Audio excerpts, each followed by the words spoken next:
Mes parents ont offert une voiture à ma sœur pour ses 16 ans. Une Honda toute neuve. Un nœud rouge sur le capot. Les plaques du concessionnaire encore dessus. Ma mère filmait toute la scène pour Facebook. Pour moi, ils m'ont donné un titre de transport pour le bus. Ça forge le caractère, a dit maman. Elle n'a même pas levé les yeux de son café. Ma grand-mère était là ce jour-là, assise sur le porche, regardant Paige hurler de joie devant la Honda, me regardant moi debout au bord de la pelouse avec une assiette en carton. Elle a tout entendu, n'a rien dit. Pendant 2 ans. Elle n'a rien dit. Puis, pour mes 18 ans, une entreprise de remorquage s'est engagée dans notre allée. Le chauffeur m'a regardé. « Êtes-vous Audrey Forsythe ?» J'ai dit « oui ». Il m'a tendu les clés et a pointé ce qui se trouvait à l'arrière du camion. Ma mère a laissé tomber sa tasse de café. Je m'appelle Audrey. J'ai 18 ans. Si vous regardez cette vidéo, merci de vous abonner et de me dire d'où vous me regardez. La Honda n'était pas la première fois que mes parents choisissaient Paige plutôt que moi. C'était simplement la première fois que quelqu'un regardait. Nous vivons à Ridgemont, dans l'Ohio. Le genre de ville où tout le monde sait quelle famille conduit quoi et quel enfant a intégré l'équipe universitaire. Notre maison est une maison de 3 chambres sur Maple Hill. Bardage blanc, jardin correct, normal vu de l'extérieur. À l'intérieur, les comptes ne tombaient jamais juste. La chambre de Paige était repeinte tous les 2 ans. Lavande, puis sauge, puis ce rose poudré qu'elle avait choisi sur un tableau Pinterest, avec de nouveaux rideaux assortis, un bureau de chez Poterie Barntin. Ma chambre avait toujours les mêmes murs bleu ciel depuis mes 12 ans. La même étagère en aggloméré que papa avait mal assemblée, si bien qu'elle penche un peu vers la gauche. Je ne tenais pas les comptes au début. Les enfants ne le font pas. On suppose que nos parents ont leurs raisons, mais les raisons s'accumulaient. Paige recevait un nouvel iPhone chaque automne parce qu'elle en avait besoin pour le groupe de discussion des cheerleaders. Moi, j'utilisais l'ancien de maman avec l'écran fissuré et une batterie qui mourait à 14 heures. Paige avait de nouvelles chaussures à crampons pour chaque saison. Moi, je portais les mêmes baskets jusqu'à ce que la semelle se décolle. Tu as toujours été plus facile à vivre, Audrey, disait maman, comme si c'était un compliment. Comme si vouloir moins était quelque chose que j'avais choisi et non quelque chose que j'avais appris. La semaine avant la terminale, j'ai trouvé un ticket de caisse dans la poubelle de la cuisine. 800 $ pour le nouvel uniforme de cheerleader de Paige, les survêtements et le sac de voyage. Cette même semaine, j'ai demandé 60 $ à maman pour un manuel de biologie AP que l'école ne couvrait pas. Elle a fait une grimace. Le budget est serré ce mois-ci, ma chérie. Tu peux le trouver d'occasion en ligne. Je l'ai trouvé d'occasion en ligne. 18 $. Frais de port inclus. La couverture était cornée. J'ai surligné chaque page de ce livre et j'ai eu un 5 à l'examen AP. Paige a porté les survêtements une seule fois et les a laissés dans son casier pendant 3 mois. Je dois revenir à l'anniversaire. Mon 16e, parce que c'est là que la fissure a commencé. Celle que personne n'a remarquée sauf ma grand-mère. Le 14 septembre, un mardi. Pas de fête, pas d'invité. Je suis descendu et il y avait une enveloppe sur le comptoir de la cuisine, appuyée contre le bol de fruits. Même pas bien posée, juste jetée là entre les bananes et une pile de coupons. À l'intérieur, un titre de transport métro Valais de 30 jours et une carte qui disait « Joyeux anniversaire » en doré. Maman versait du café. C'est pratique, a-t-elle dit sans lever les yeux. Tu nous remercieras plus tard. Papa était déjà parti au travail. Il avait signé la carte, mais l'écriture était celle de maman. J'ai dit « merci ». J'ai souri. J'ai pris l'enveloppe et je suis monté dans ma chambre. Je suis resté assise longtemps sur mon lit, tournant le titre de transport dans mes mains. Il avait une bande magnétique et un petit logo de bus de dessin animé qui semblait dessiné pour un élève de CP. Ce soir-là, après que tout le monde fut endormi, j'ai pleuré dans la salle de bain avec le robinet ouvert pour que personne n'entende. Pas à cause du titre de transport. À cause de la façon dont maman me l'avait donné, comme si c'était évident. Comme si, bien sûr, cela suffisait pour moi. Comme si je n'étais pas le genre de fille pour qui on organise une fête. Le lendemain matin, j'étais à l'arrêt de la route 7 à 5h45. Il faisait encore noir. Septembre dans l'Ohio. L'air avait déjà une pointe de froid. Un homme avec un casque de chantier m'a fait un signe de tête. Je lui ai rendu son signe. C'était mon comité d'accueil. Je me suis dit que ça n'avait pas d'importance. Je me suis répété cela souvent au cours des 2 années suivantes. Et 2 ans plus tard, l'anniversaire de Paige est arrivé. Et ma grand-mère a tout vu depuis le porche. Le 18 mars, un samedi. Les 16 ans de Paige. 25 personnes dans notre jardin. Des banderoles, un gâteau à 3 étages de la vraie boulangerie de Main Street, pas du supermarché, celle avec le fondant et les petites fleurs en sucre. Des guirlandes lumineuses que papa avait accrochées la veille. Et dans l'allée, sous un nœud rouge de la taille d'un ballon de plage, une Honda Civic blanche toute neuve. Les plaques du concessionnaire étaient encore dessus. Paige a crié si fort que le chien des Whitfield s'est mis à aboyer 2 maisons plus loin. Elle a couru vers la voiture, est revenue en courant, a serré maman dans ses bras, a serré papa dans ses bras, et retourné en courant vers la voiture. Maman avait déjà son téléphone sorti avant même que Paige ne touche la poignée de la portière. Elle filmait.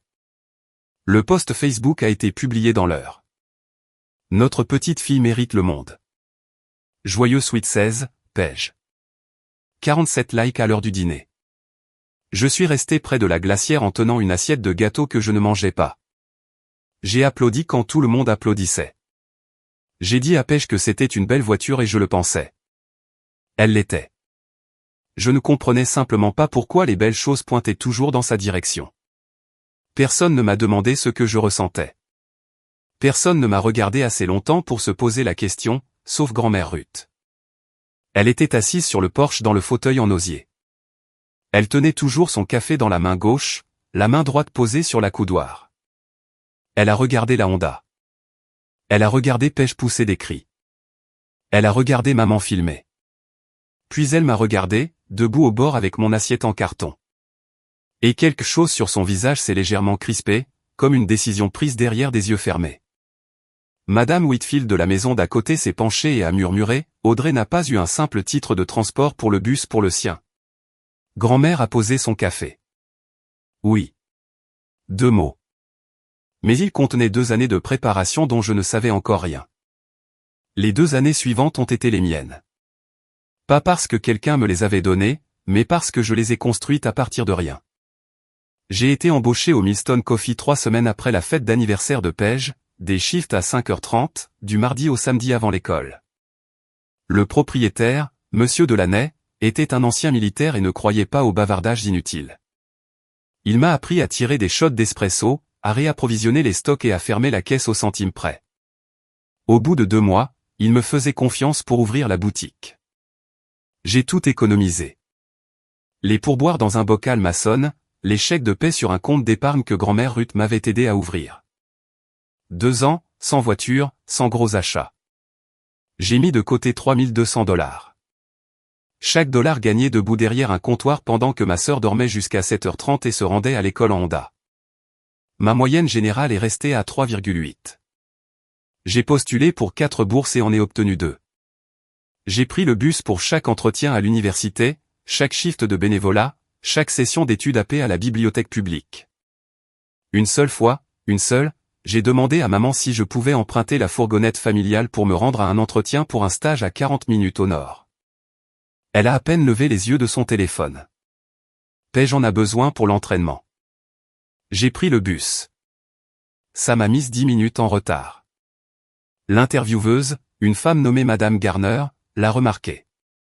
Je lui ai dit la vérité. J'ai pris les transports en commun parce que je n'avais pas de voiture. Elle a marqué une pause, puis a hoché la tête. J'ai quand même eu la place. Chaque mois, je prenais le bus jusqu'à la maison de grand-mère Ruth. Nous nous asseyions sur son porche avec du thé et nous ne disions presque rien d'important. Elle ne me demandait jamais pour la voiture. Elle ne me demandait jamais pour maman. Elle me demandait pour mon travail, mes notes, mes projets. Lors de la dernière visite avant mon anniversaire, elle m'a regardé par-dessus sa tasse et m'a posé une question à laquelle je ne m'attendais pas. Audrey, as-tu ton permis de conduire? J'ai dit oui. Elle a hoché la tête. Bien. Me voilà donc. 17 ans. $3000 économisés en servant des lattes à 5 heures du matin, en prenant le bus 545 pendant que ma sœur gare sa Honda sur le parking de l'école tous les jours. Et ma grand-mère vient juste de me demander si j'ai mon permis. Je ne sais pas ce qu'elle prépare, mais je connais ce regard, celui où sa bouche reste immobile, mais où ses yeux sont déjà à 3 coups d'avance. Si vous avez déjà eu quelqu'un dans votre famille qui vous voit, vraiment vous voit, quand personne d'autre ne le fait, appuyez sur le bouton s'abonner parce que ce que grand-mère Ruth a fait ensuite, je n'arrive toujours pas à croire que cela s'est passé dans notre allée. 3 mois avant mes 18 ans, la lettre d'acceptation est arrivée. Westfield College, une petite université d'arts libéraux, avec un bon programme de comptabilité, à 40 minutes de Ridgemont en voiture. Aucune ligne de bus public. J'ai lu cette dernière partie 3 fois. Aucune ligne de bus public. Je me suis assise avec maman et papa un dimanche soir. J'avais un plan. Des chiffres écrits sur des fiches comme si je présentais à une banque. J'ai économisé $3200. Une Corolla d'occasion coûte environ 4 à 5 000 $. Si vous pouviez m'aider pour la différence, papa s'est penché en avant. Il écoutait. Maman est intervenue avant qu'il ne puisse parler. On ne peut pas se le permettre en ce moment, Audrey. Je ne demande pas tout, juste la différence. Le budget est serré avec les nationaux de chasse et de pêche qui arrivent. J'en ai déjà la plus grande partie. J'ai juste besoin, tu t'en sors très bien avec le bus.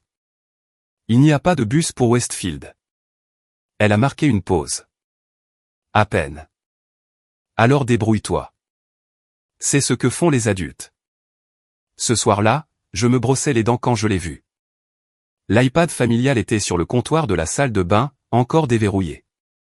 Le navigateur était ouvert sur un site de leasing de voitures, une page de comparaison pour 2 berlines, toutes les deux plus récentes que la Honda de Page. L'historique de recherche montrait que maman avait navigué pendant 20 minutes. Pas pour moi, pour Page. Pour quand Page aurait éventuellement besoin d'une mise à niveau pour l'université. J'ai reposé l'iPad et je me suis regardé dans le miroir. Ma brosse à dents était encore dans ma bouche, de la mousse sur les lèvres. J'avais l'air ridicule. Je me sentais encore pire.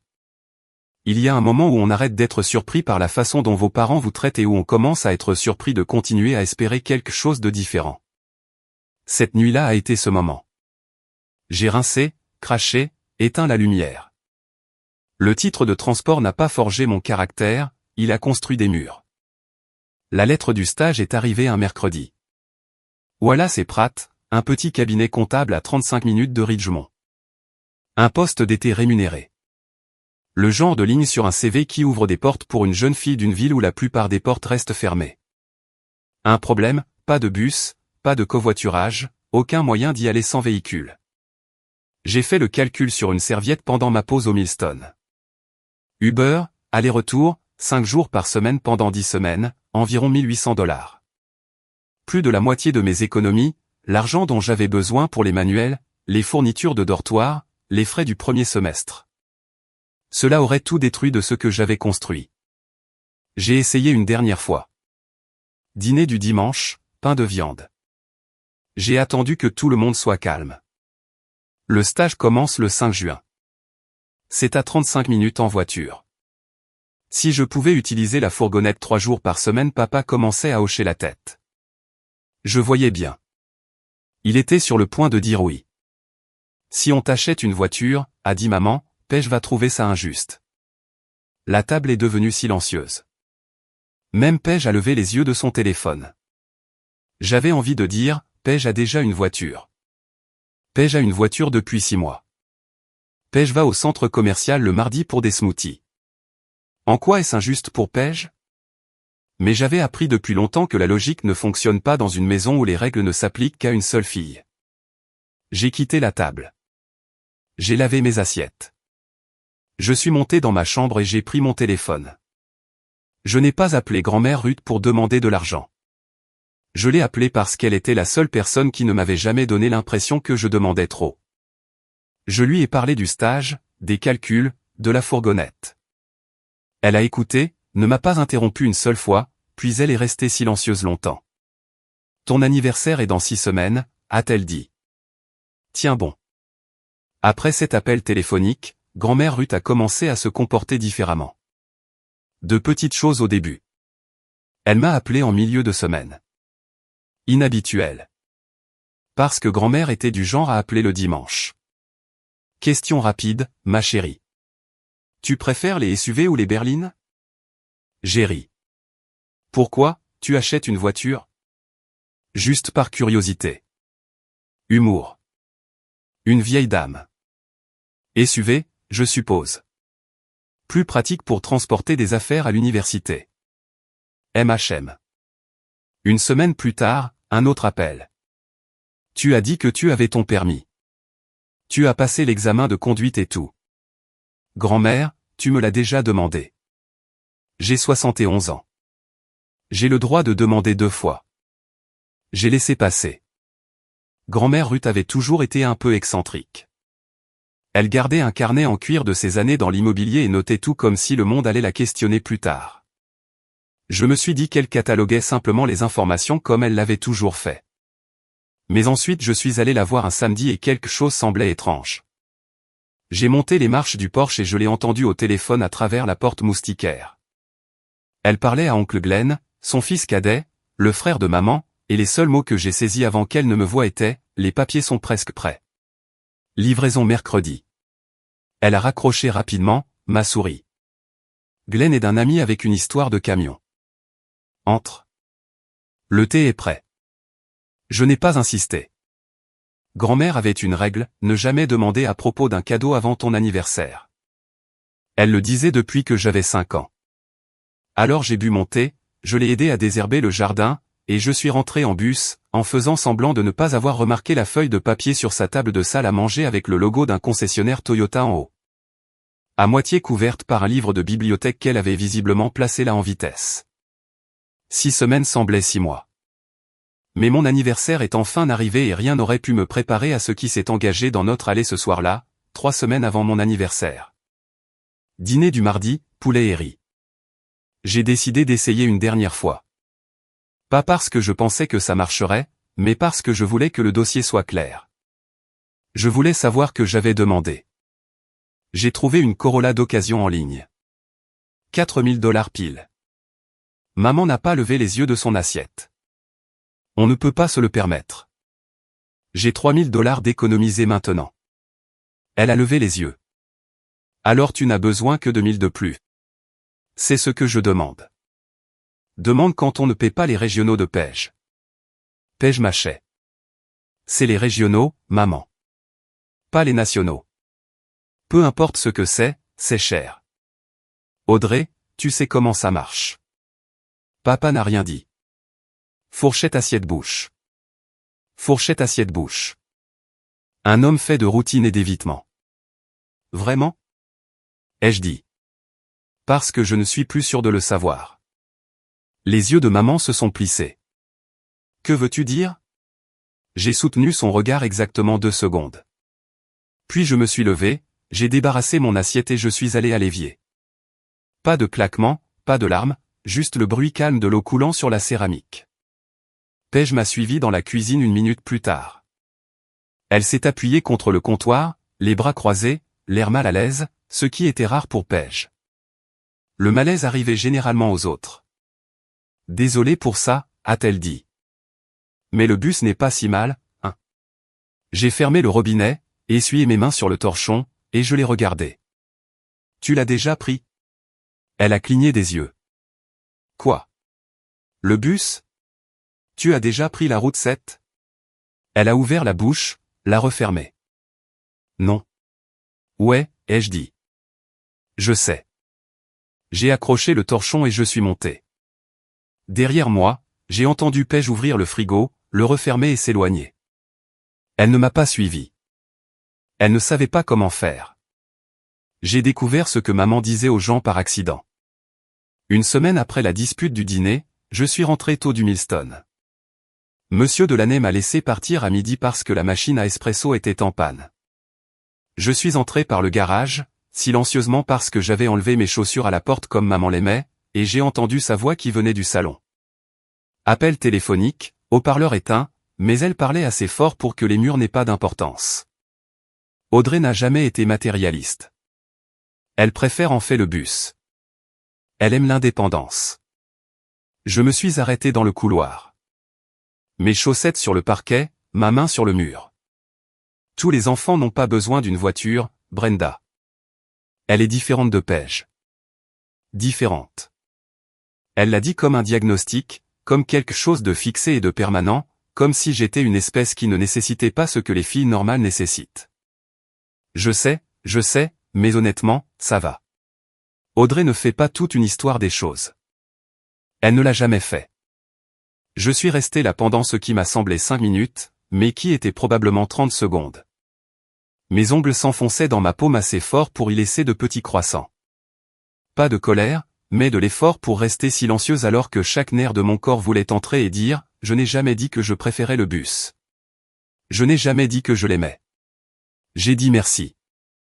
Parce que c'est ce que tu m'as appris à dire quand quelqu'un te donne moins que ce que tu mérites. » Mais je ne suis pas entré. Je suis monté, je me suis assise sur mon lit et j'ai pris mon téléphone. 3 mots à grand-mère Ruth. Elle ment. La réponse est arrivée en moins d'une minute. 1 mot. Je sais. 2 textos, 10 caractères au total.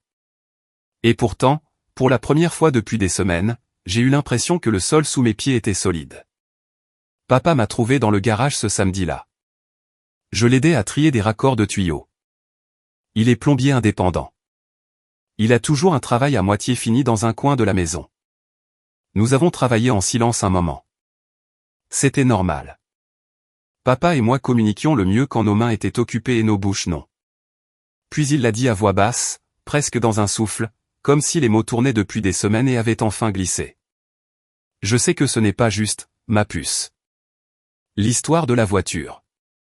J'ai arrêté de trier, je l'ai regardé. Il tenait un coup dans les tons, le tournant dans ses doigts, sans croiser mon regard.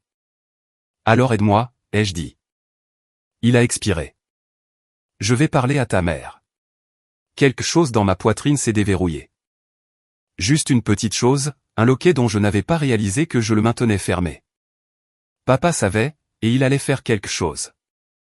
Ce soir-là, allongé dans mon lit, je les ai entendus à travers le mur. Pas de cris. Mes parents ne criaient pas. Ils faisaient quelque chose de pire. Ils avaient des conversations où la voix de maman devenait plate et régulière et celle de papa de plus en plus basse jusqu'à disparaître entièrement. Ne commence pas ça encore, Case. Elle va bien. Elle a toujours été bien. Silence. Je ne vais pas me battre pour ça. Encore du silence. Bien. Le lendemain matin, papa était à la table de la cuisine avant moi. Il a levé les yeux quand je suis entré. Ses yeux disaient tout ce que sa bouche ne disait pas. J'ai essayé. Je suis désolé. Je ne suis pas assez fort. Il n'a pas parlé de la voiture. Il n'a parlé de rien. Il m'a versé du café, la première fois qu'il le faisait, et est retourné à son journal.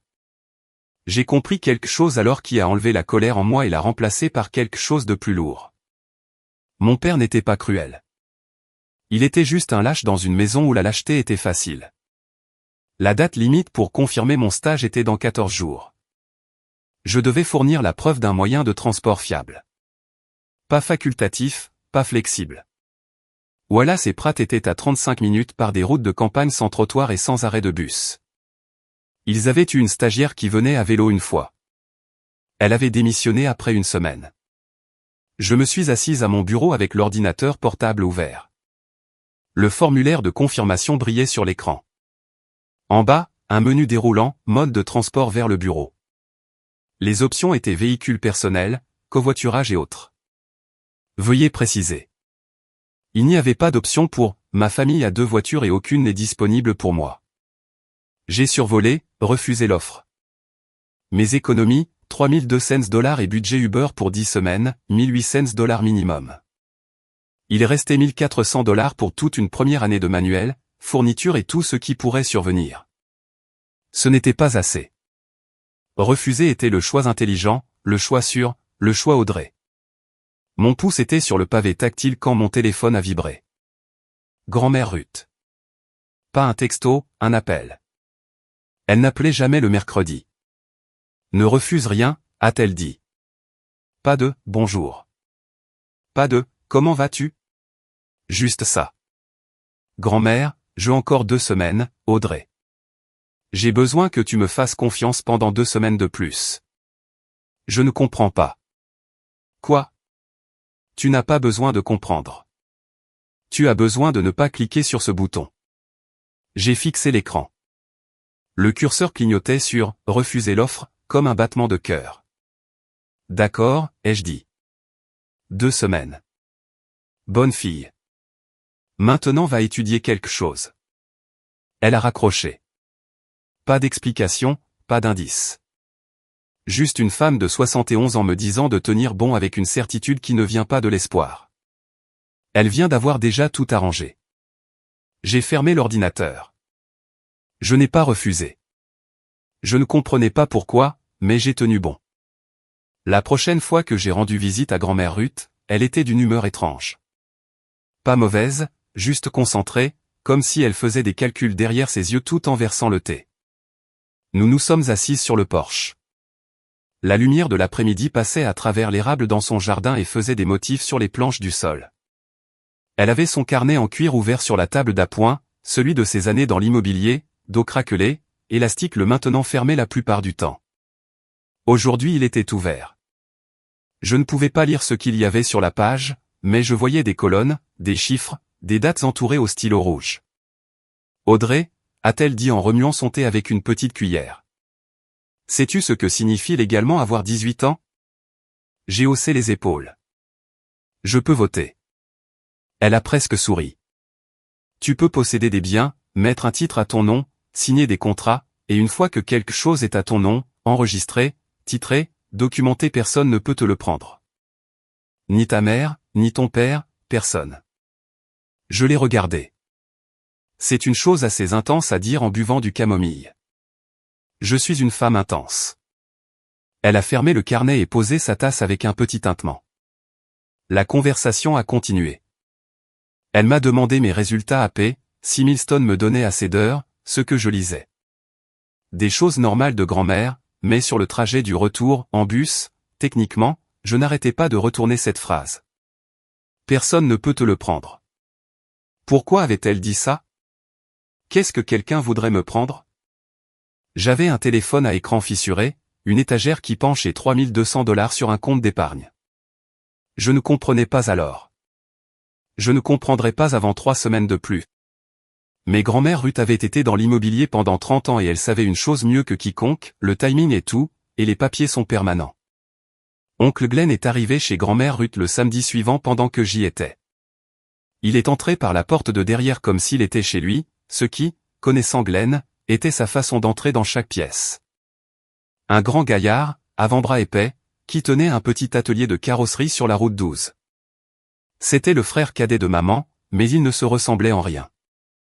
Glenn riait fort, parlait franchement et ne faisait jamais semblant que tout allait bien quand ce n'était pas le cas. Il s'est arrêté en me voyant à la table de la cuisine. Oh, salut Audrey. Il a regardé Ruth. Ruth l'a regardé. Quelque chose est passé entre eux auquel je n'étais pas invité. C'est prêt, a-t-il dit à elle.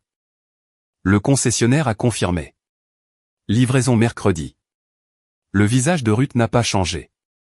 Glenn aide un ami à déplacer un camion, m'a-t-elle dit.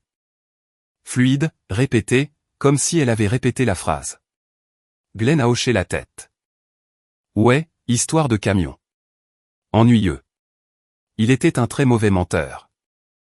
Ses oreilles ont rosi et il s'est soudainement beaucoup intéressé au bol de fruits sur le comptoir, mais je n'ai pas insisté. Règle de grand-mère, ne jamais demander à propos d'un cadeau avant ton anniversaire. Glenn est parti 10 minutes plus tard, m'a serré dans ses bras en sortant, plus fort que d'habitude, ce qui était étrange, et m'a pointé du doigt. Gros anniversaire qui arrive, gamine. 18 ans, le vrai. Il l'a dit comme si cela signifiait quelque chose au-delà du gâteau et des bougies. Après son départ, je me suis levé pour remplir mon thé et je l'ai vu sur la table de salle à manger, à moitié couvert par un exemplaire de bibliothèque d'un roman policier, une page imprimée avec le logo Toyota dans le coin supérieur, du texte en gras, un numéro de VIN. Un chiffre de prix dont je n'ai saisi que 3 chiffres avant que Ruth ne fasse glisser complètement le livre dessus. Tu lis des polars maintenant, grand-mère?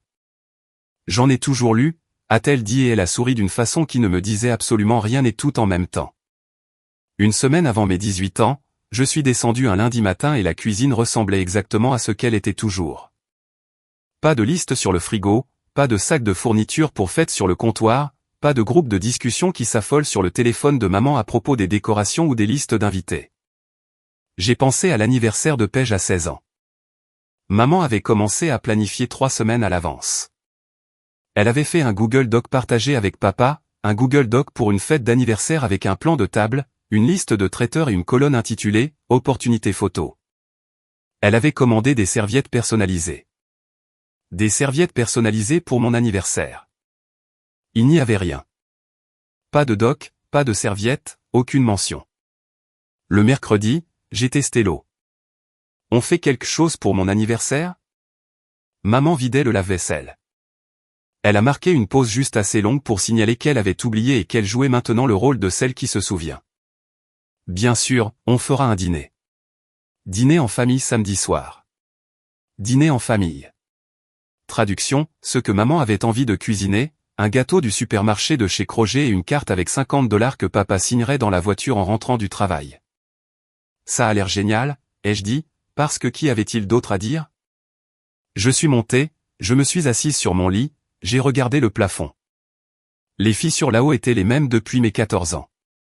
Une petite toile qui s'étendait depuis le coin où le toit avait fui un hiver et où personne n'avait réparé. Le plafond de Paige avait été replâtré le printemps dernier. Je n'ai pas pleuré. J'avais dépassé le stade des pleurs pour les anniversaires quelque part vers 17 ans. Je suis juste resté allongé là, j'ai respiré et j'ai pensé au bus de la route 7, au carnet de grand-mère, aux oreilles roses d'oncle Glenn et au logo Toyota à moitié caché sous un roman policier. Je ne savais pas ce qui arrivait, mais je savais que grand-mère Ruth ne prévoyait pas rien. Et c'était plus que ce que quiconque dans cette maison m'avait jamais donné. Le 14 septembre, mes 18 ans. Je me suis réveillé à 6h12. Horloge corporelle de 2 années de shift au Milestone. Pas besoin de réveil.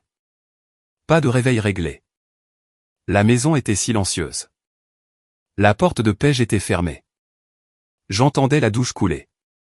Papa se préparait pour un appel d'urgence le samedi.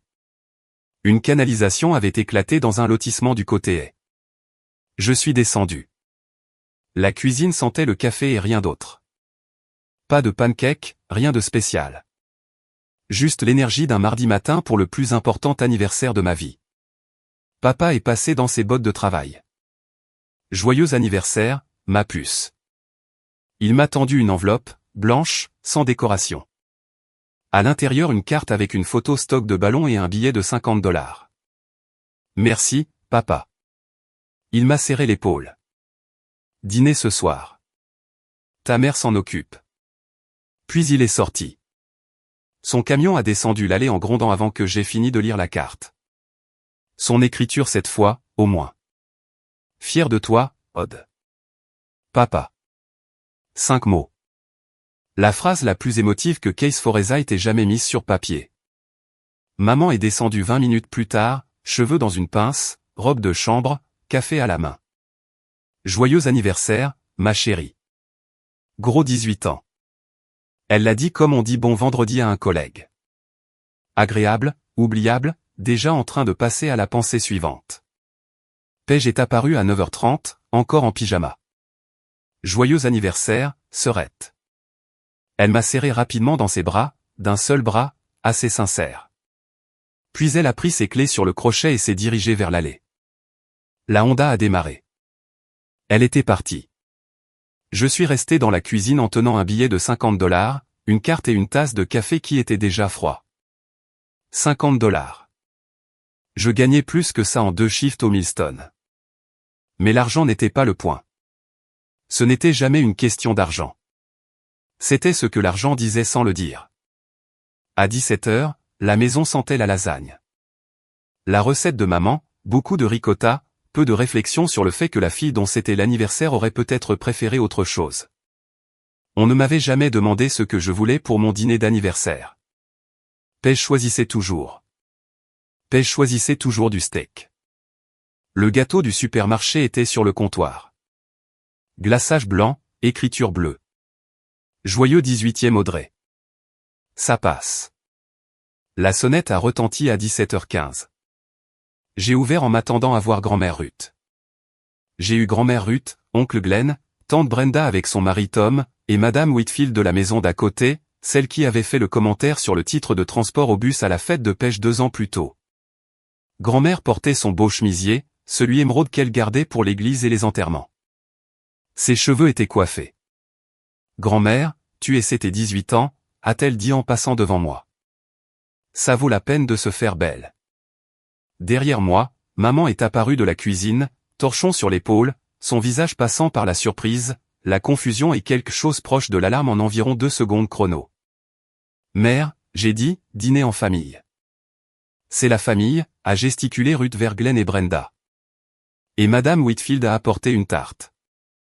Madame Whitfield a levé une tarte aux pommes et a souri d'une façon qui suggérait qu'elle savait exactement ce qui se passait et qu'elle était venue exprès. Maman a regardé papa, qui venait juste de rentrer de son travail, encore en bottes. Il a haussé les épaules. Que allait-il faire? Refuser des gens. Je vais chercher plus de chaises, a-t-il dit. Des assiettes supplémentaires sont sorties. La table de la salle à manger a été agrandie avec la rallonge qui n'avait pas servi depuis Thanksgiving. Glenn a fait une blague sur la lasagne. Brenda a complimenté le gâteau. Tout semblait normal en surface, mais j'ai regardé grand-mère Ruth s'asseoir en tête de table et j'ai remarqué qu'elle n'avait apporté ni sac cadeau ni carte. Elle avait apporté des témoins. Le dîner s'est déroulé comme les dîners se déroulent quand il y a trop de monde à une table conçue pour 5. Les coudes se cognaient. Les cuillères de service tintaient. Glenn a raconté une histoire sur un client qui avait essayé de payer de la carrosserie avec des tickets de loterie. Tout le monde a ri sauf maman, qui regardait Ruth comme un cerf regarde des phares. Tante Brenda, bénie soit-elle, ne lisait pas la pièce. Ou peut-être la lisait-elle parfaitement. Alors Audrey, elle s'est essuyé la bouche avec une serviette. Gros 18 ans, qu'est-ce que tu as eu? La table est devenue silencieuse. Pas de façon dramatique, juste assez. Le genre de silence qui se fait quand tout le monde devient soudain très intéressé par sa lasagne. J'ai regardé mon assiette. Le dîner est mon cadeau. Brenda a penché la tête. C'est tout? Maman est intervenue. On garde ça simple cette année. Audrey n'a jamais été du genre au gros cadeau. Elle est très facile à vivre. Mais Paige a eu une voiture pour ses 16 ans. Brenda l'a dit sans méchanceté. Elle était honnête, ce qui dans cette famille revenait au même. La mâchoire de maman s'est crispée. C'était différent. Paige en avait besoin pour ses activités. Et Audrey n'a pas d'activité. Audrey a un travail et le bus. Grand-mère Ruth n'avait pas parlé depuis le plat de salade. Elle était assise en tête de table avec son thé. Elle ne buvait jamais à table et laissait le silence faire son travail. Paige s'est agitée sur sa chaise. Je veux dire, Audrey est contente avec le bus, m'a-t-elle dit. Les mots sont restés suspendus dans l'air comme une fausse note dans un hymne. J'ai posé ma fourchette, j'ai regardé directement ma sœur. Je n'ai jamais dit ça. 5 mots, aucune colère dedans, aucun volume, juste une correction. La bouche de Paige s'est légèrement ouverte. La main de maman est allée vers son verre d'eau, mais ne l'a pas pris. Papa fixait un point fixe sur le mur derrière ma tête. Tout le monde à cette table l'a entendu, et personne ne pouvait plus l'oublier. Maman s'est reprise rapidement. Elle le faisait toujours. Sa spécialité était de transformer la responsabilité en accusation en moins de 3 secondes. Alors maintenant je suis une mère terrible le jour de ton anniversaire. Personne n'a dit ça, Diane. La voix de papa, calme, presque invisible. Vous êtes tous assis là à me juger à ma propre table. Je suis assis là à manger de la lasagne, a dit Glenn. Mais continue. Maman l'a ignoré. Elle s'est tournée vers moi, les yeux humides de cette façon spécifique qui signifiait que des larmes étaient en train d'être assemblées pour être déployées, pas réellement ressenties. Je t'ai donné tout ce dont tu avais besoin, Audrey. Un toit, de la nourriture, des fournitures scolaires. Que veux-tu de plus de moi? Je n'ai pas bronché. Je n'ai pas haussé la voix. J'avais eu 2 années sur le bus de la route 7 pour m'entraîner à rester stable. Je voulais être traité de la même façon. La vie n'est pas toujours égale. Non, ai-je dit, elle ne l'est pas, mais elle devrait être juste. Quelque chose dans la pièce a changé. Brenda a posé sa fourchette. Tom a regardé sa femme. Madame Whitfield a tendu la main vers sa tarte comme si elle avait besoin de quelque chose à tenir. Case fixait toujours le mur, mais sa main était à plat sur la table, la posture d'un homme qui sait que la prochaine phrase va être importante et qui ne sait pas de quel côté se placer. Grand-mère Ruth a posé sa tasse dans sa soucoupe. Le tintement était petit, mais il a traversé la pièce comme une cloche. Tu as raison, Diane, a-t-elle dit. La vie n'est pas égale. Tout le monde l'a regardée. Elle a reculé sa chaise, s'est levée, a lissé son chemisier émeraude des deux mains, un geste que j'avais vu 1000 fois, celui qu'elle faisait quand elle était sur le point de conclure une affaire. Alors redressons un peu la balance. Elle s'est dirigée vers la porte d'entrée, l'a ouverte, m'a regardé. Audrey, viens dehors. Ce n'était pas une question. C'était une révélation. Et chaque personne à cette table s'est levée pour suivre. La lumière du porche était déjà allumée. Les lampadaires venaient juste de s'allumer. Cette lueur ambrée qui fait ressembler tout Ridgemont à un décor de film au crépuscule. L'air sentait l'herbe coupée et le barbecue au charbon de quelqu'un dans la rue. Et puis je l'ai entendu. Un grondement diesel bas venant du bout de Maple Hill. Des phares, des gros, du genre qui appartiennent à quelque chose avec plus de 4 roues. Le son a grandi. Moteur et hydraulique dans le bruit d'un plateau. Et j'ai regardé un camion de remorquage tourner au coin de notre rue, avançant lentement, délibérément, comme s'il savait où il allait et n'était pas pressé d'y arriver. Il s'est engagé dans notre allée. Sur le plateau, attaché et brillant sous le lampadaire, se trouvait un Toyota 4Runner, bleu marine, neuf, si neuf que les plaques temporaires étaient encore dans la vitre et que les pneus n'avaient pas touché d'asphalte autre que celui d'un parking de concessionnaire. Le chrome attrapait les derniers rayons du coucher de soleil et les renvoyait en petites étincelles dorées. Le chauffeur est descendu. Un jeune gars, porte-bloc à la main, bottes à embout acier. Il a regardé le groupe de personnes debout sur le porche comme s'il avait interrompu un office religieux. Je cherche Audrey Forsythe. Ma voix ne ressemblait pas à la mienne. C'est moi. Il s'est approché, a tendu un jeu de clés. Clés Toyota. 2 clés métalliques sur un anneau simple et une petite étiquette attachée avec de la ficelle. Il les a mises dans ma main. Joyeux anniversaire, a-t-il dit. Elle est toute à toi.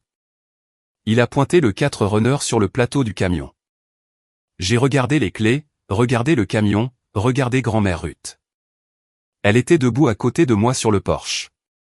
Elle a posé sa main sur mon épaule, légère, stable, la main d'une femme qui avait attendu 2 ans pour cet instant précis, et a hoché la tête une fois. Elle n'a pas dit un mot. Elle n'en avait pas besoin. La tasse de café a touché le porche en premier. Maman avait suivi tout le monde dehors, tenant toujours sa tasse, la blanche avec l'anse ébréchée qu'elle utilisait tous les soirs. Quand le chauffeur du camion de remorquage a dit mon nom, ses doigts se sont relâchés. La tasse est tombée. Elle a heurté la marche en béton et s'est cassée en 3 morceaux nets. Le café a éclaboussé le paillasson et ses chaussures. Elle ne s'est pas baissée. Elle n'a pas bougé. Elle a simplement fixé le 4Runner comme s'il était tombé du ciel. Papa était derrière elle. Sa réaction était différente et plus étrange. Il a regardé le camion, regardé Ruth, puis il a ri. Pas fort, pas méchant, juste un petit son calme qui venait de quelque part profond. Le rire d'un homme qui regarde quelqu'un faire enfin la chose qu'il avait eu trop peur de faire lui-même. Paige est sortie en dernier. Elle est restée dans l'encadrement de la porte avec son téléphone à moitié levé comme si elle s'apprêtait à prendre une photo de quelque chose d'autre. Ses yeux sont allés vers le 4Runner, puis vers sa Honda Civic garée sur le côté gauche de l'allée. Retour vers le 4Runner. La différence de taille à elle seule racontait l'histoire. Sa Civic avait l'air d'essayer de se cacher derrière la boîte aux lettres. Elle a baissé son téléphone, n'a rien dit, a juste avalé sa salive. Tante Brenda a attrapé le bras de Glenn. Ruth, tu n'as pas, sa voix était à moitié choquée, à moitié ravie. Le son de quelqu'un qui attendait que cette chaussure tombe sans savoir qu'elle existait. Madame Whitfield, tenant son sac à main des 2 mains, l'a dit calmement mais clairement. Il était temps. Et oncle Glenn se tenait derrière grand-mère Ruth les bras croisés, avec un sourire si large qu'il fendait presque son visage. Il avait su, il avait aidé, et il avait attendu tout aussi patiemment qu'elle. J'ai baissé les yeux sur les clés dans ma main. Il y avait une étiquette attachée avec de la ficelle. L'écriture de grand-mère. Petite lettre soignée. Tu as toujours valu la peine, grand-mère. Il a fallu environ 45 secondes à maman pour passer du choc au contrôle des dégâts. J'avais déjà vu la transition. La façon dont sa colonne vertébrale se redressait, son menton se levait et sa voix trouvait ce registre spécifique entre l'indignation et l'autorité. Celui qui faisait généralement rentrer tout le monde dans le rang à la maison. Elle a fait un pas en avant, les morceaux de tasse cassés encore à ses pieds. Mère, c'est trop. Il faut qu'on parle de ça. Grand-mère Ruth n'a pas bougé. Il n'y a rien à dire.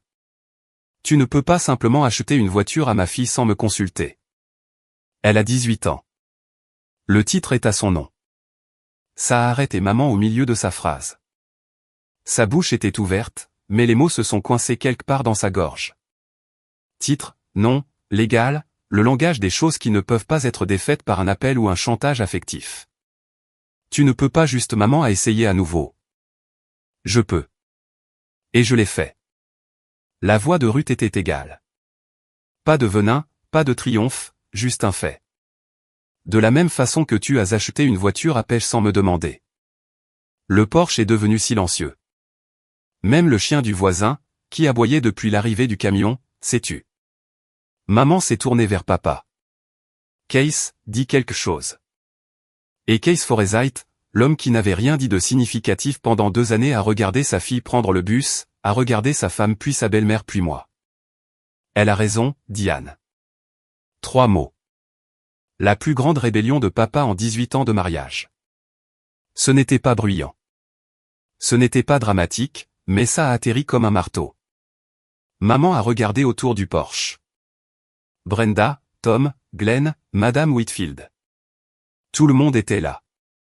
Tout le monde avait entendu. Et pas un seul visage n'était de son côté. Elle a ramassé les morceaux cassés de sa tasse de café. Un par un, très soigneusement. Elle est rentrée. La porte moustiquaire s'est refermée derrière elle avec un petit clic qui ressemblait à la fin de quelque chose. Le chauffeur du camion de remorquage a fait descendre le 4Runner du plateau avec un gémissement hydraulique qui a résonné dans toute la rue. 2 voisins de l'autre côté de la route étaient sortis sur leur Porsche pour regarder. Glenn a guidé le camion dans la place libre de l'allée juste à côté de la Honda de Paige, qui soudainement semblait appartenir à une conversation entièrement différente. Quand le camion est parti et que le bruit du moteur s'est estompé, l'allée est devenue silencieuse. Juste le bourdonnement du lampadaire et le clic du métal qui refroidissait.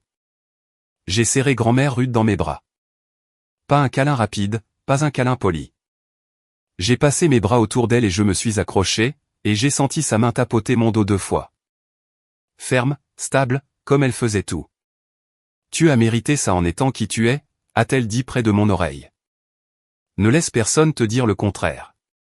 Je me suis reculé. Mes yeux étaient humides, mais je ne pleurais pas. Pas vraiment. C'était plutôt comme si mon corps fuyait des sentiments qu'il ne savait plus comment contenir. Va t'asseoir dedans, a dit Glenn en souriant. C'est la règle. Le premier jour, tu t'assois dedans. J'ai ouvert la portière du conducteur. L'odeur de voiture neuve m'a frappé immédiatement. Cette odeur chimique propre qui signifie que personne n'a encore vécu dans cet espace. Les sièges en cuir étaient frais.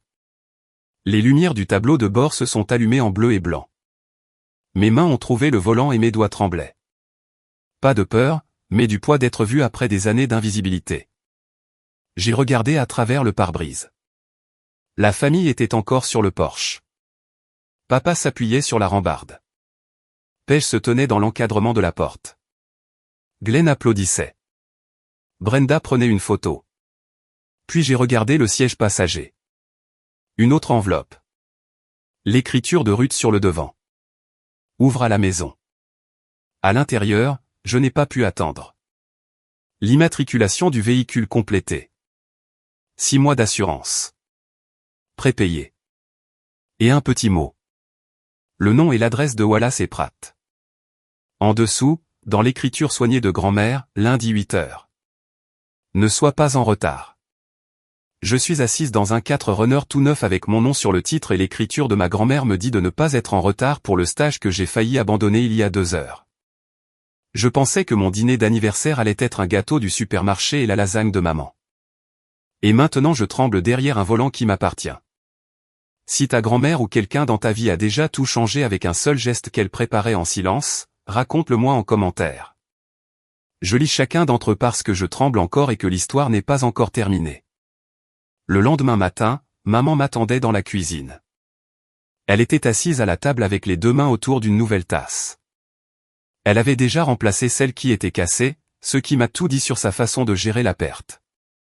Et elle avait le visage qu'elle faisait quand elle disait « Je suis debout depuis 5 heures à répéter cette conversation, et tu vas entendre chaque mot. Il faut qu'on parle de cette voiture, Audrey. » J'ai versé mon café, j'ai pris mon temps avec la crème, je me suis assise en face d'elle. D'accord, ta grand-mère dépasse les bornes. Elle essaie de me faire passer pour une mauvaise mère devant la famille. Elle ne te fait passer pour rien, maman. Elle fait simplement ce que tu n'as pas fait. Maman a tressailli. Petit, mais il y avait une fissure dans la performance. Ce n'est pas juste. Tu as donné une voiture à Paige et un titre de transport à moi. Ça s'est passé. Je ne suis pas en colère à ce sujet, mais j'en ai fini de faire semblant que c'était égal. J'ai fait de mon mieux avec ce que nous avions. Je sais que tu crois ça. Ses yeux sont devenus rouges. Pas le rouge fabriqué de la table du dîner. Rouge réel. De vraies larmes se formant au coin. Ça m'a touché différemment de ce que j'attendais. Je n'ai pas aimé ça. Alors, qu'est-ce qu'on fait maintenant, a-t-elle dit.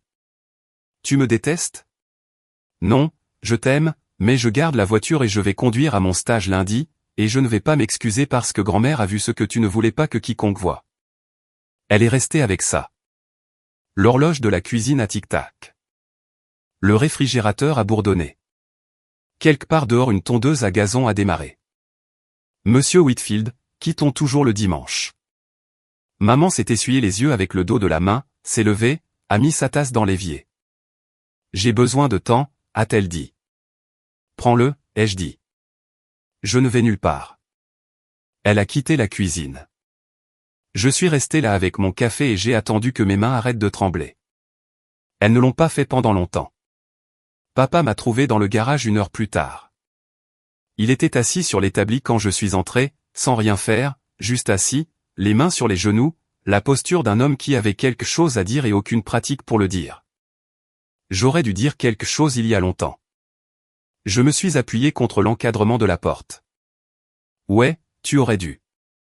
J'avais peur de je sais de quoi tu avais peur. Il m'a regardé. Je l'ai regardé. Pas de cachette dans les raccords de tuyaux cette fois. Pas de tâche pour absorber le silence. Mais papa, être silencieux n'est pas la même chose qu'être neutre. C'est choisir un camp. Tu as choisi le sien à chaque fois. Il n'a pas argumenté, n'a pas esquivé. Il n'a pas dit que c'était compliqué ou que je ne comprenais pas le mariage. Il est juste resté assis là et l'a encaissé, ce qui était à la fois la chose la plus courageuse et la plus triste que je l'avais vu faire en 18 ans. Tu as raison, a-t-il dit. 2 mots. La 2e fois en 24 heures qu'il les disait à propos de moi. Un nouveau record personnel. Je suis fier de toi, a-t-il ajouté. Pour ce que ça vaut. J'ai laissé ça planer une seconde, je l'ai pesé, j'ai décidé d'être honnête. Ça vaut quelque chose, mais ça aurait valu plus il y a 2 ans. Il a hoché la tête, a avalé difficilement. Ses yeux étaient secs, mais sa mâchoire travaillait. Cette chose que les hommes de sa génération font au lieu de pleurer. Les muscles qui se contractent, la gorge serrée, l'émotion poussée dans le corps pour qu'elle ne fuit pas par le visage. Nous sommes restés dans le garage un moment. Nous ne nous sommes pas serrés dans les bras. Nous n'en avions pas besoin. L'air entre nous était différent maintenant. Pas chaud exactement, mais dégagé. Comme après une tempête quand la pression baisse et que tu peux enfin respirer sans que tes oreilles se bouchent. Besoin d'aide pour vérifier la pression des pneus sur ce 4Runner? A-t-il dit finalement. Ouais, ai-je dit. J'en ai besoin. Paige a frappé à ma porte ce soir-là. Toc toc doux, 2 coups, une pause, puis un 3e. Le toc de quelqu'un qui n'est pas sûr d'être la bienvenue. Entre. Elle s'est assise sur le bord de mon lit. Elle portait son sweat à capuche de cheerleader et pas de maquillage, ce qui signifiait qu'elle opérait sans armure. Un spectacle rare. Je ne savais pas que c'était si grave, a-t-elle dit. Comme je savais que les choses n'étaient pas égales, mais je ne savais pas que tu étais presque en train d'abandonner ton stage. Je ne savais pas pour la fourgonnette. Je ne savais pas. Elle s'est arrêtée, a avalé. J'étais à mon bureau, à moitié tourné sur la chaise. Tu n'y as pas pensé parce que tu n'avais pas à le faire. Ouais. Sa voix s'est brisée. C'est la pire partie. J'aurais pu être cruel. J'avais assez de matière pour un monologue qui l'aurait envoyé en spirale, mais la cruauté était l'outil de maman, pas le mien. Et Paige n'était pas la méchante de cette histoire. Elle était le produit dérivé d'une. Ce n'est pas ta faute si tu as eu une voiture, ai-je dit. C'est juste que personne n'a pensé à demander pourquoi je n'en avais pas. Elle s'est essuyé le nez avec sa manche. Je passe devant l'arrêt de la route 7 tous les matins. Je vois les gens qui attendent. Je n'ai jamais pensé une seule fois à toi debout là. Je sais. Silence. Le genre qui n'est pas vide. Il est plein de toutes les choses que deux sœurs auraient dû se dire il y a des années et ne l'ont pas fait. Ton 4Runner est vraiment beau au fait. Elle a essayé un sourire. Petit mais réel. Je l'ai rendu. Il l'est, non? Elle a ri. Court, humide, soulagé. Puis elle a dit quelque chose à laquelle je ne m'attendais pas. Tu peux m'apprendre à faire un budget? J'ai dépensé tout mon argent de poche d'ici mercredi. J'ai regardé ma sœur, 16 ans, gâtée, en train d'essayer, et pour la première fois depuis longtemps, j'ai vu quelqu'un que je voulais mieux connaître. Ouais, ai-je dit.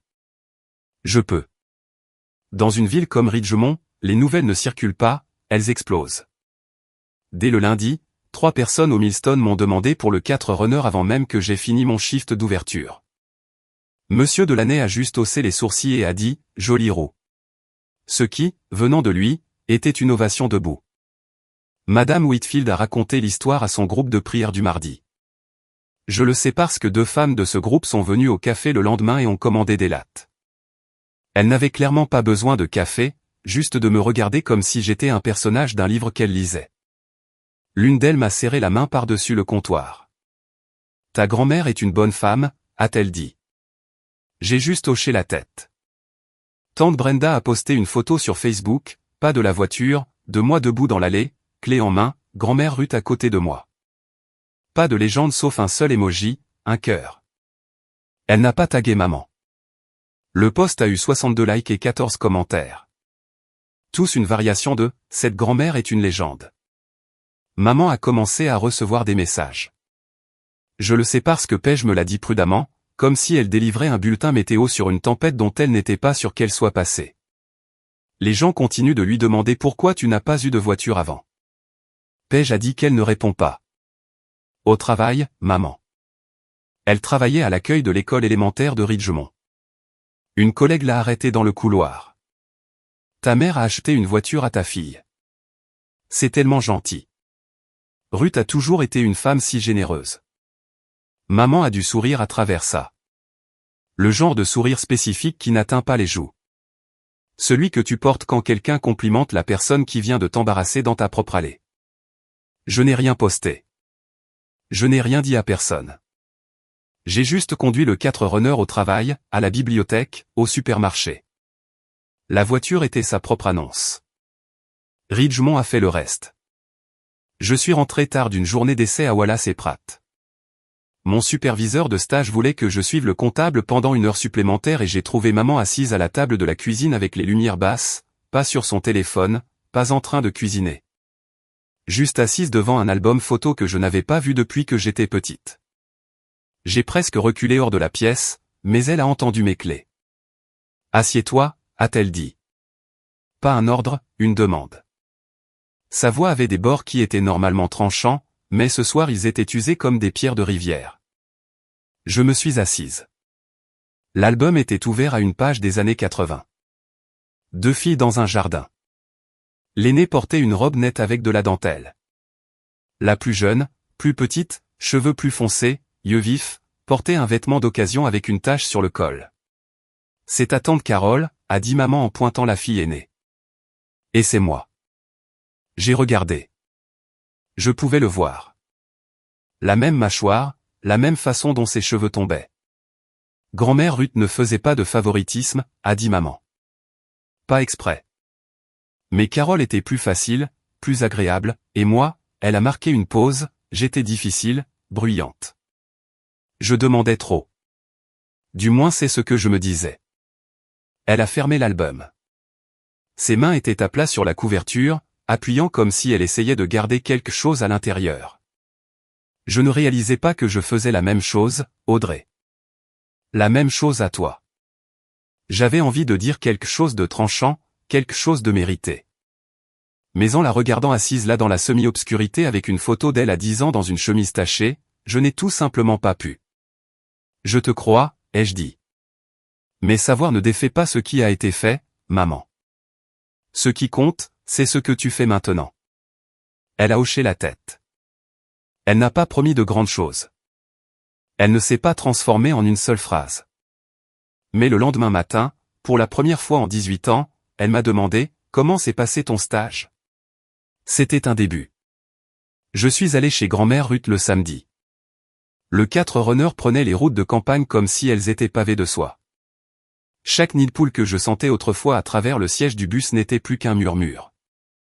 Maintenant elle était sur le porche, « T'es prêt, 2 tasses. » Depuis combien de temps ? Ai-je demandé en m'asseyant. Depuis combien de temps tu planifiais ça ? Elle a soufflé sur son thé. Depuis le jour où j'ai vu ta mère donner ses clés à Paige et toi debout au bord de la pelouse avec une assiette en carton. 2 ans. 23 mois. Mais qui compte ? Je l'ai regardé. 71 ans, cheveux argentés attachés en arrière, lunettes de lecture pendues à une chaîne autour du cou. Une femme qui avait vendu des maisons pendant 30 ans et qui savait comment attendre n'importe quelle clôture. Pourquoi n'as-tu rien dit à maman à l'époque, à la fête de Paige ? Parce que dire quelque chose ne change pas ta mère. Elle en aurait fait une dispute, aurait joué la victime, et rien n'aurait bougé. Montrer, ça change. Les actions sur papier, Audrey. C'est ce qui change les choses. Elle a posé sa tasse. J'ai vendu le bien locatif sur Birch Street, le petit duplex que je gardais de mes jours d'agence. Je connaissais cette propriété. Elle l'avait loué pendant 15 ans. Revenu stable, son filet de sécurité, 32 000 $. La voiture en coûtait 28 000. Le reste couvre l'immatriculation, l'assurance et la première vidange. Grand-mère, c'était à moi de faire ce que je voulais, et je voulais que ma petite fille commence sa vie en sachant qu'elle valait plus qu'un titre de transport pour le bus. Ses yeux ont soutenu les miens, stables, clairs. J'ai attendu que tu aies 18 ans pour que le titre soit à ton nom. Pas à celui de Diane, pas à celui de Case, le tien. Personne ne peut le prendre. Je me suis souvenu qu'elle avait dit ces mots des semaines plus tôt sur ce même porche. Maintenant il prenait sens. Je paierai moi-même mon assurance après les 6 mois, ai-je dit. Elle a souri. Je sais. C'est pour ça que je t'ai choisi. 2 mois plus tard, notre famille n'était pas réparée, mais elle était différente. De la façon dont un os est différent après s'être cassé et s'être ressoudé. Plus fort à la fracture, douloureux quand il pleut. Maman a commencé une thérapie en octobre, pas parce qu'elle le voulait, mais parce que papa l'a dit calmement mais clairement qu'il pensait que ça aiderait. Et parce que grand-mère Ruth lors d'une visite dominicale a dit, Diane, j'ai poussé Carole et toi à vous éloigner sans le vouloir. Ne fais pas la même chose avec tes filles. Maman a argumenté pendant environ 10 minutes. Puis elle a pris le rendez-vous. Elle y va tous les 15 jours le mardi. Je ne demande pas de quoi elle parle. Papa est devenu un homme différent en petites choses. Il a commencé à m'envoyer des textos. Des messages courts et maladroits. J'espère que le travail va bien. Vidange à 5000 miles. N'oublie pas. Il est venu au Millstone une fois et a commandé un latte qu'il ne voulait clairement pas juste pour s'asseoir au comptoir et me regarder travailler. Il a laissé un pourboire de 5 $ sur un café à 4 $ et n'a pas dit un mot à ce sujet. Paige a surpris tout le monde. 2 semaines après mon anniversaire, elle a commencé à prendre le bus de la route 7 pour l'école le mardi et le jeudi. Personne ne le lui avait demandé. Quand maman l'a questionné, Paige a haussé les épaules. Je veux voir ce que c'est. Elle a tenu tout le semestre. Elle m'a dit que la foule du 545 était intense et que l'homme au casque, celui qui m'avait fait un signe de tête le premier matin, s'appelait Gérald et travaillait à l'usine de traitement de l'eau. J'ai terminé mon stage à Wallace et Pratt. Mademoiselle Garner, la femme qui m'avait embauché malgré mon retard lié au bus, m'a écrit une lettre de recommandation. Je l'ai gardée dans la boîte à gants du 4runner. Le jour où j'ai conduit jusqu'au campus pour l'orientation des premières années, grand-mère Ruth a appelé, « Premier jour ? Premier jour ? Conduis prudemment et ne laisse personne te dire que tu ne mérites pas d'être là. » Il y a une portion d'autoroute entre Ridgemont et Westfield où la route s'ouvre et les champs de maïs s'étendent à plat jusqu'à l'horizon des deux côtés. Je la conduis tous les matins maintenant. Vitres entr'ouvertes, radio basse, café dans le porte-gobelet, mélange Milston, parce que monsieur Delaney me donne un sac à emporter chaque semaine et refuse que je paie. C'est la partie où la plupart des histoires concluent avec une leçon, non ? Une petite phrase bien nette que tu peux broder sur un coussin et accrocher dans un couloir. Je n'en ai pas. Ce que j'ai, c'est ceci. Je ne déteste pas mes parents. Je déteste le sentiment d'être invisible dans une pièce pleine de gens qui portent le même nom de famille que moi. Je déteste les mathématiques qui disent qu'une fille a une voiture et l'autre un titre de transport et que ces deux décisions sont censées être de l'amour. Je déteste que mon père ait su et que ma mère ait justifié et que ma sœur n'ait jamais eu à y penser. Mais j'ai aussi ceci, une grand-mère qui ne m'a jamais dit une seule fois que j'étais assez forte pour le supporter parce que c'est ce que les gens disent quand ils ont décidé que tu ne mérites pas mieux. Grand-mère Ruth n'a jamais dit ça. Elle a juste attendu, planifié, puis au jour exact, de la façon exacte, elle s'est montrée. J'ai encore le titre de transport. Il est dans le tiroir du haut de mon bureau au dortoir à côté d'un stylo et d'un bloc-notes. Je ne le garde pas par rancune. Je le garde parce qu'il me rappelle qui j'étais à 5h45 du matin dans le noir, attendant un bus qui venait toutes les 30 minutes et un avenir qui n'arrivait pas du tout jusqu'à ce que je le construise moi-même. La voiture ne m'a pas changé, mais elle m'a dit quelque chose que j'avais besoin d'entendre. Quelqu'un croyait que je valais la peine avant que je le croie moi-même. Je parle à mes parents toutes les 2 semaines maintenant. Des appels téléphoniques, généralement le dimanche soir. Papa me demande pour mes cours. Maman me demande pour mes repas, qui est sa version de demander pour ma vie sans savoir comment demander pour ma vie. C'est maladroit. C'est réel. C'est mieux que ce que c'était. J'ai une règle. Si maman commence à comparer, si elle minimise, si elle dit « tu as toujours été la forte », comme si, ça expliquait quoi que ce soit. Je dis « je t'aime, mais je vais raccrocher maintenant ». Et je le fais. Pas de drame, pas de dispute, juste le clic. Elle l'a testé une fois, 3 semaines après le début du semestre. J'ai appelé un dimanche et elle a dit « Paige a du mal avec les calculs. J'aurais aimé que tu sois plus patiente avec elle quand tu vivais à la maison. Tu as toujours été si indépendante. Tu n'as pas, je t'aime, maman. Je vais raccrocher maintenant. » Clic. Elle a rappelé 4 minutes plus tard. Je suis désolé. Ce n'est pas ce que je voulais dire. Je sais, mais c'est ce que tu as dit. Essayons à nouveau dimanche prochain. Elle l'a fait.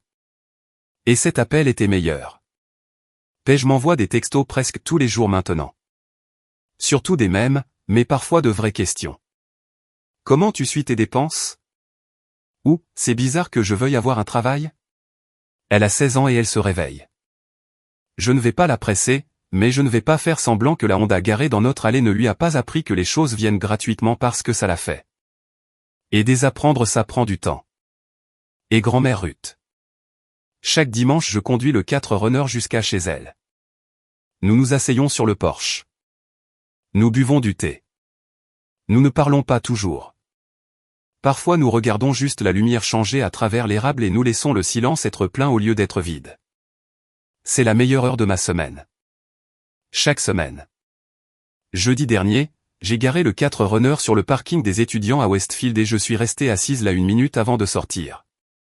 Le soleil frappait le pare-brise à cet angle qui rend tout doré. Je pouvais voir le quad du campus à travers les arbres, des étudiants qui marchaient, quelqu'un qui lançait un frisbee, un professeur portant une pile de livres plus haute que sa mallette. J'ai coupé le moteur. Les clés pendaient au contact. Clés Toyota, 2 clés métalliques sur un anneau simple, et une étiquette attachée avec de la ficelle que je n'ai jamais enlevée. L'écriture de grand-mère. Tu as toujours valu la peine. Quelqu'un m'a demandé la semaine dernière, une amie de ma cohorte en comptabilité. Alors, ta grand-mère t'a acheté une voiture? Elle t'a essentiellement sauvé? J'ai réfléchi à ça. Non, ai-je dit. Elle ne m'a pas sauvé. Elle m'a dit que je m'étais déjà sauvé moi-même. Parce que voilà la chose. Le titre de transport, les matins à 5h45, le téléphone fissuré et le manuel d'occasion et les shifts au Milestone, et les $3200 que j'ai gagnés un latte à la fois. C'était moi. Tout ça. Je me suis présenté chaque jour à une vie qui me disait que je ne valais pas la peine qu'on se présente pour moi, et je me suis présenté quand même. Le 4runner n'est pas le point de cette histoire. Le 4runner est le reçu, la preuve que quelqu'un regardait, que quelqu'un comptait chaque trajet en bus et chaque anniversaire manqué, et chaque fois que ma mère disait qu'elle allait bien alors que ce n'était pas le cas, et a décidé que ça suffisait. J'ai pris mon sac à dos, verrouillé la portière. L'alarme a bipé une fois, ce petit bip confiant qui me fait encore sourire à chaque fois. Et j'ai pensé à ce que je dirais si je pouvais retourner auprès de cette fille debout à l'arrêt de la route 7 dans le noir à 5h45 un matin de septembre. Je lui dirais, continue. Quelqu'un te voit et elle est déjà en train de passer l'appel.